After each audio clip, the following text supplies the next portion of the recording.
Welcome to episode 135 of the Inside Job Boards and Recruitment Marketplaces podcast. I am your co-host, Stephen Rothberg, founder of College Recruiter, and currently suffering from a summer cold. So if it sounds like I've been smoking a lot of cigars, it's not. It's a virus. Peter, good to see you. Summer cold in May. What can I tell you? Well, you can't really get a summer cold in January. That's true. You can get a summer cold in January, especially if you're living in the Southern Hemisphere, right? Okay, fine. You got me. Okay. Anyway, good afternoon. We usually do these in the morning, but today it's afternoon for us. Who knows when you're listening? Good morning, good afternoon, good evening, depending on where you are. And thank you for joining us. I'm Peter Zollman of the AIM Group. And what prompted us today to talk about voice apply was the acquisition a couple of weeks ago. Tom Chevalier and his startup Tink acquired another startup, relative startup called Apply Call, which is a system whereby people call and give their information conversationally. And the next thing you know, their conversational information has been processed through AI, and Tink's AI then gives that information to the employer, et cetera. And we've seen a few of these companies that do the voice apply.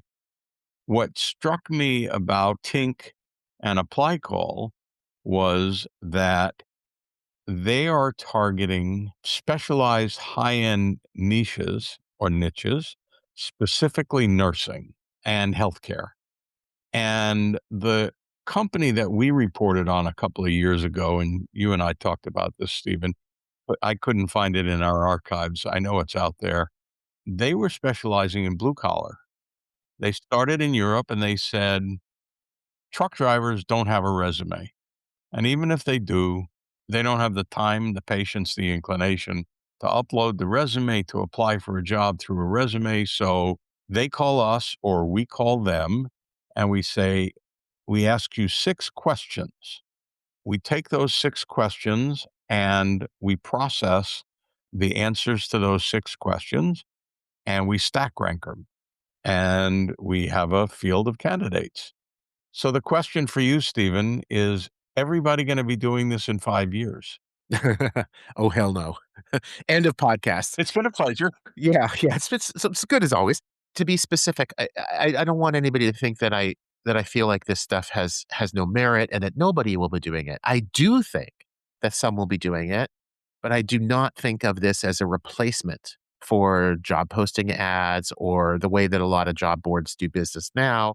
I see this as being an extension of what we're doing. It's a way for employers to tap into a group of candidates that might not be inclined to go to a traditional job board, keyword search, find postings, maybe get matched by AI, resume, upload your resume, it'll match you against job postings.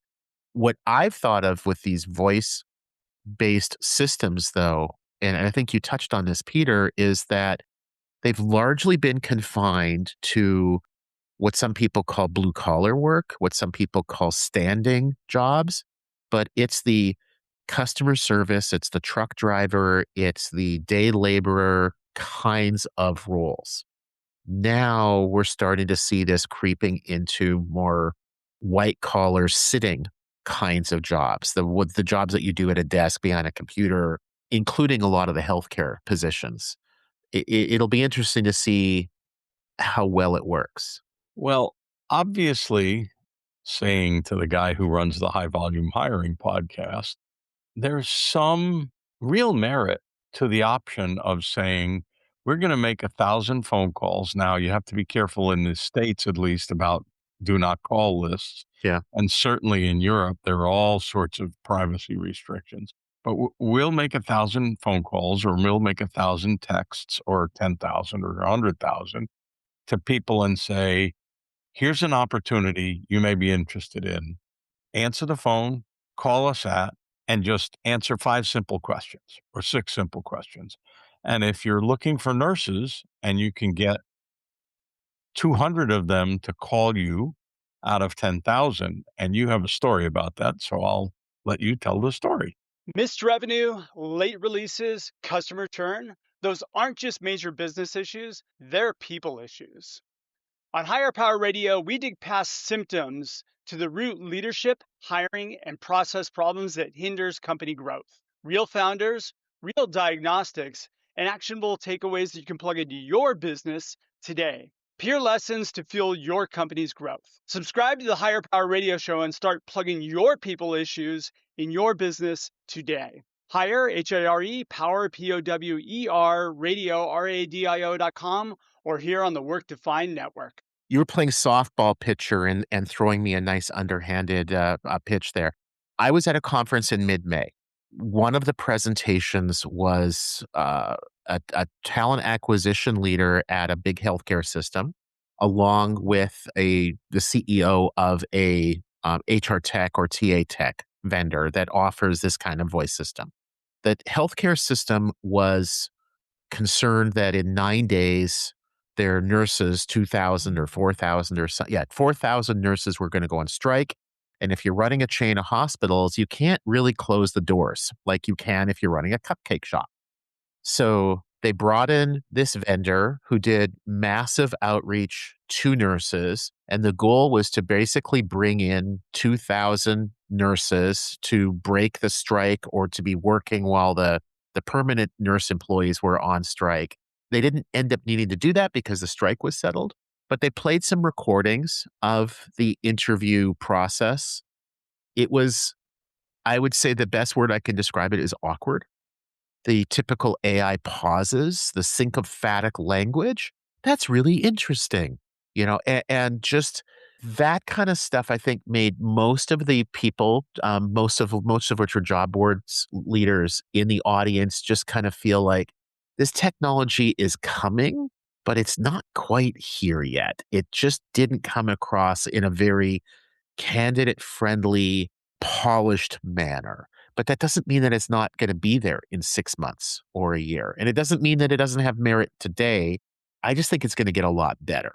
We did it. You and I did a quick scan of our archives at the Yeah. AIM group, and we found Fiverr is using some of this, and 11 Labs is funding some of this.